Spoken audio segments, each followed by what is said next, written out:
outside of TV, Jesse's role in life is that of someone tirelessly committed to becoming the booming voice of modern-day community activism.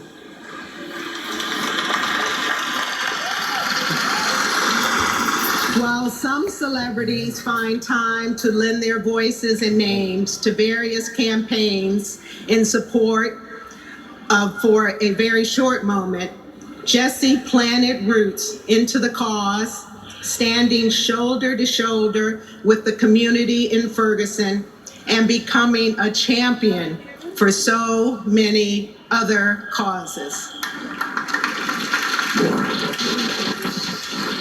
Self-determination. You know, I was lucky enough to have parents who were very politically conscious. When I was able to read, and my dad first sat me down and made it very clear to me the burden that we bear as Black people in this country, and how many people fought and died and sacrificed their time, energy to be able to have access to possibly pursuing any dreams that we have. When you think about his voice in the Black community, you need to understand that before he was an actor, he was a teacher. He taught on African diaspora and African history. Being a teacher certainly impacted the work that I do. I come from a community very similar to that which I was teaching in, right? So an understanding of what it is to live below the poverty line. I never had any interest in acting until I started doing it. Getting the role on Grace certainly turned into a life-changing opportunity. Didn't know it at the time, but lucky for me, I think they made some kind of accounting error and just kept me on the books, and I stuck around. I think anybody who achieves celebrity means that you have captured the imagination of the vast public. For those of us who have had that experience, great challenge then becomes, what do you do with that platform? Is it okay to use violence to get what you want or not? Because a cop blew the head off of Michael Brown, shot a teenager 6 times, but Michael Brown's the savage because he pushed a guy in a convenience store? And Jesse not only spoke out about the brutal murder of unarmed teen Mike Brown, he traveled to Ferguson to stand in solidarity with the people on the front line. Ferguson decided to take the mantle of being ground zero for how we're going to organize resistance and to respect ourselves enough to stand upright and not be bent over anymore, and to harness this energy. That's where the work was being done. Jesse chose to use his power and his platform to put a light on things that people would not ordinarily expect him to speak about. He is amazingly conscientious about the world in which he lives. He understands that the condition of the people is the condition. And if it is less than what it needs to be, then people who have the platform need to stand up and speak unapologetically. In addition to speaking out and protesting in places like Ferguson and Flint, Jesse pushes for social change through his media project, Question Bridge Black Males, and his service on the boards of the Advancement Project and Sankofa.org. Jesse, doing what he does, he says it's worth it. It's a chance worth taking. Black Lives Matter means to me, we are no longer going to allow you to pretend we are somehow subhuman. We're not interested in conditional freedom. We want the freedom that we damn well deserve, and we want it right now.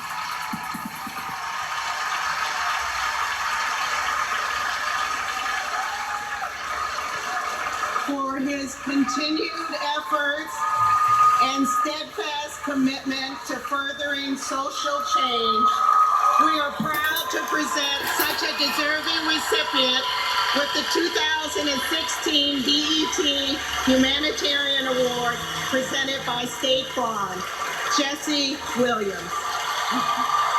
I think Jesse Williams is a star seed. Please. Thank you, Deborah. Thank you, BET. Thank you, Nate Parker, Harry, and Debbie Allen for participating in that. Before we get into it, I just want to say, I brought my parents out tonight. I just want to thank them for being here, for teaching me to focus on comprehension over career, that they make sure I learned what the schools were afraid to teach us, and also to thank my amazing wife for changing my life. Now, this award, this is not for me. This is for the real organizers all over the country, the activists, the civil rights attorneys, the struggling parents, the families, the teachers, the students that are realizing that a system built to divide and impoverish and destroy us cannot stand if we do. All right? It's kind of basic mathematics. The more we learn about who we are and how we got here, the more we will mobilize. Now, this is also in particular for the black women, in particular, who have spent their lifetimes dedicated to nurturing everyone before themselves. We can and will do better for you. Now, what we've been doing is looking at the data, and we know that police somehow manage to de-escalate, disarm, and not kill white people every day. So what's going to happen is we are going to have equal rights and justice in our own country, or we will restructure their function and ours.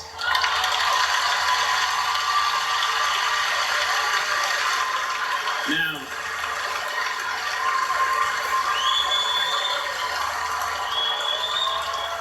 I got more, y'all. Yesterday would have been young Tamir Rice's 14th birthday.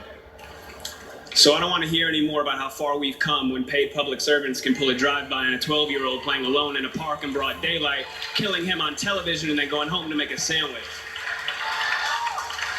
Tell Rakia Boyd how it's so much better to live in 2012 than it is to live in 1612 or 1712. Tell that to Eric Garner. Tell that to Sandra Bland. Tell that to Dorian Hunt. Now the thing is, though, all of us in here getting money, that alone isn't going to stop this. All right? Now, dedicating our lives to getting money just to give it right back for someone's brand on our body, when we spent centuries praying with brands on our bodies, and now we pray to get paid for brands on our bodies. There has been no war that we have not fought and died on the front lines of. There has been no job we haven't done. There's no tax they haven't levied against us, and we've paid all of them. But freedom is somehow always conditional here. You're free, they keep telling us. But she would have been alive if she hadn't acted so free. Now, freedom is always coming in the hereafter. But you know what, though? The hereafter is a hustle. We want it now. And let's get a couple things straight. Just a little side note. The burden of the brutalized is not to comfort the bystander.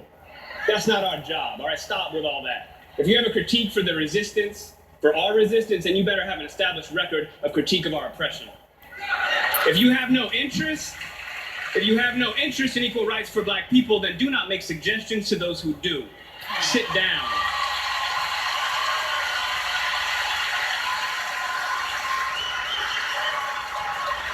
We've been floating this country on credit for centuries, yo. And we're done watching and waiting while this invention called whiteness uses and abuses us, burying black people out of sight and out of mind while extracting our culture, our dollars, our entertainment like oil, black gold, ghettoizing and demeaning our creations, then stealing them, gentrifying our genius, and then trying us on like costumes before discarding our bodies like rinds of strange fruit. The thing is that just because we're magic doesn't mean we're not real. Thank you.